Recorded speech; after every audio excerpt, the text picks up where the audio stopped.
Live from downtown Detroit, Local 4 News at noon starts now.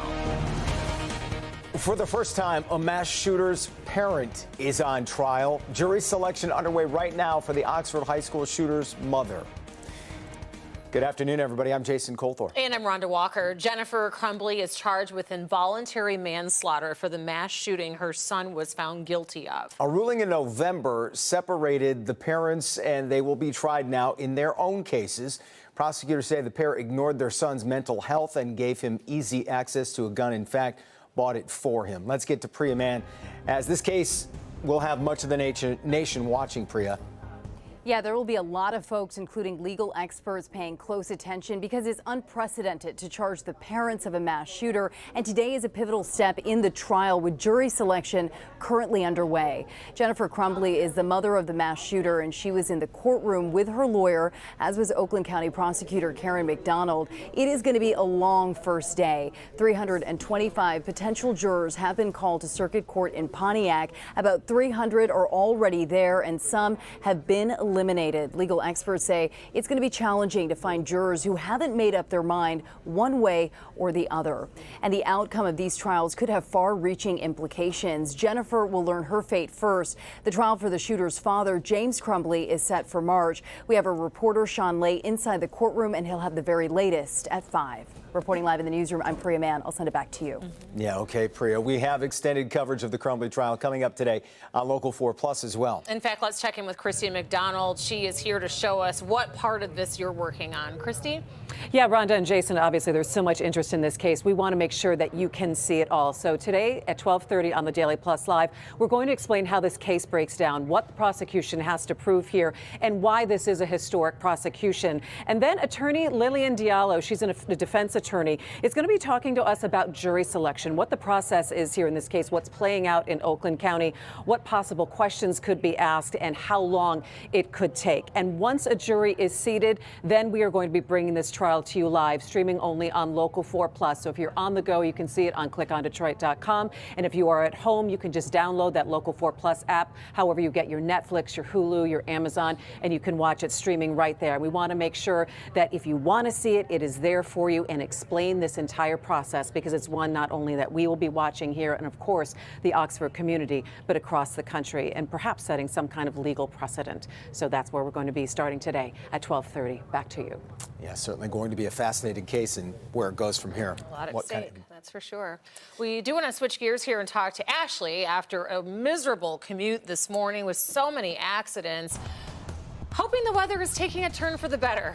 It absolutely is. And so just within this last hour, we got an update from the National Weather Service that they were lifting the winter weather advisory across the heart of the metro area. Now, if you were with us early this morning, this wasn't set to expire until 4 o'clock this afternoon. And we've seen that freezing rain change over to rain a little sooner today, which is great news if you're going to be on the roads across the heart of the metro area. Now, as you are along and north of I-69, that advisory is still in effect until 10 o'clock tonight, where we will continue to have snow showers persist, bringing some accumulating snow. But as we look at Exact Track 4D, widespread rain showers across the area. So it's still wet out there. You want to slow down your speeds, but just along I-69 is that rain snow line. You get north of Lapeer and work your way into the Thumb. So up towards Sandusky and Bad Axe, that's where we continue to have the snow showers coming down at the moment. But overall, as we recap these road temperatures, we're still just below the freezing mark, but these temperatures are really conducive to salt being effective. So if the roads have been treated, they're not too bad, but your parking lots, sidewalks could be a little crunchy or slick this afternoon. 34 at Metro Airport, 33 in Ann Arbor, 34 in Lapeer and Monroe, just above the freezing mark. But you can see that some fog is even starting to settle in over at Metro Airport, which will be a condition that we will continue to be monitoring as we go throughout the overnight into tomorrow morning as well. But temperatures will be hovering in the mid-30s as we head throughout the afternoon. Rain should start to subside a little later tonight. But as far as the next couple hours, that freezing rain could persist kind of north and along M59. North of I-69 will be the area that we see those snow showers. And then rain for the rest of us, but we won't be done with the rain after this evening. We'll have more rounds as we go into tomorrow and Thursday. So this is a great time to download our Forewarn Weather app if you haven't done so already. You can track the precipitation in the palm of your hand with our radar. Once again, our Forewarn Weather app is free in your app store. All right. Thank you, Ashley. If you were with us earlier this morning, you saw the multiple accidents and just how slick and dangerous the roads were. Yeah, we just covered exactly what the conditions were. We had some cancellations and delays out at the airport as well. Let's get to Will Jones, who's along Woodward Avenue in Midtown this afternoon. Hey, Will. Hi, Jason and Rhonda. We're on Woodward, as you mentioned, near Palmer. Take a look at Woodward behind me. Traffic stopped right now at the light. Woodward right now is just wet, and this is what we're seeing across Metro Detroit, not really causing any problems for drivers right now.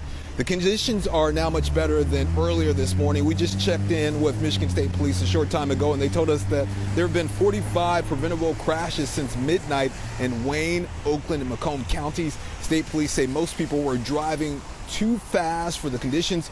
We talked to a couple of drivers a short time ago about what they're seeing out on the roads.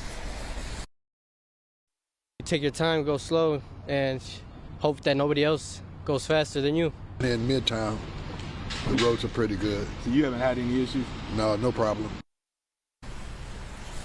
Let's talk about people who use sidewalks to get to work. They walk. They don't have a car. They take the Q line or take a bus, and the sidewalks are a mess. They're not only slick at spots, they're very slushy. I almost busted my a few times this morning, so just be careful when you're out on the sidewalks. We're live in Midtown. Will Jones, Local 4. Stay on your feet, Will. Yeah, I know what you mean. Don't go tish over tea kettle. Also happening in court today, prosecutors will lay out more evidence in connection with the killing of Detroit synagogue president Samantha Wall. Michael Jackson Bolanos is charged with stabbing Wall at her home in Detroit. She was returning home from a wedding in the early morning hours of October 21st. Jackson Bolanos pleaded not guilty to the charges. The preliminary hearing will start at 1:30 today. We'll be following that throughout the day as well. An Oakland County man is facing charges for sexually assaulting a minor. 21-year-old Douglas Corbeau from White Lake is charged with 3 counts of third-degree criminal sexual conduct. Corbeau posted his $25,000 bond. He's due back in court next week for a probable cause hearing and a preliminary examination in 2 weeks. State police now investigating after police shoot a 73-year-old man Monday afternoon in Taylor. Police were called to Polk Street, where the man was reportedly barricaded in a home with a gun.